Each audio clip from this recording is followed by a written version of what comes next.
Vous le disiez à l'instant, la Chine est l'un des plus gros pays pollueurs du monde, mais c'est assez paradoxal. Il y a beaucoup de projets écologiques qui se développent dans le pays en même temps, tellement d'ailleurs que la Chine est bénéficiaire en crédit carbone, elle en revend même à l'étranger.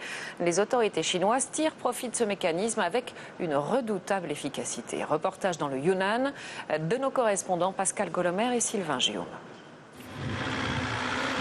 Le balai est incessant. L'odeur pestilentielle. Des dizaines de camions déversent ici chaque jour 1000 tonnes d'ordures, un tiers de ce que rejette la ville de Kunming et ses 6 millions d'habitants. À chaque déchargement, les chiffonniers se précipitent pour trier ce qui peut encore se vendre. Mais de cette montagne de déchets, certains tirent un tout autre profit. Les tuyaux qui apparaissent à la surface permettent de récupérer en profondeur le méthane issu de la décomposition des ordures.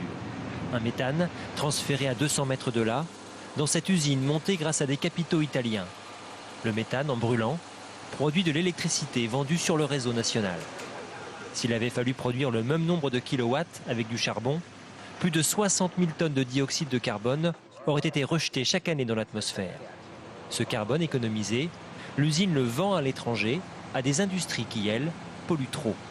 Le prix, 6 € la tonne, c'est ce qu'on appelle un crédit carbone. Sans ces crédits carbone, on n'aurait pas monté ce projet. Si on ne faisait que vendre de l'électricité, il nous aurait fallu une dizaine d'années pour rentabiliser notre investissement. Grâce au crédit carbone et à l'argent que cela nous rapporte, l'affaire est rentable en 3 ou 4 ans. Premier pollueur de la planète, la Chine est aussi devenue le pays qui sait le mieux profiter de ce mécanisme mis en place par le protocole de Kyoto. Elle offre près de 60% du total mondial des crédits carbone, avec des projets dans les différentes énergies propres. Comme ici, à 3000 mètres d'altitude, dans les montagnes du Yunnan, le plus haut parc éolien du monde. Chaque année, il produit la même quantité d'électricité que 20 000 tonnes de charbon.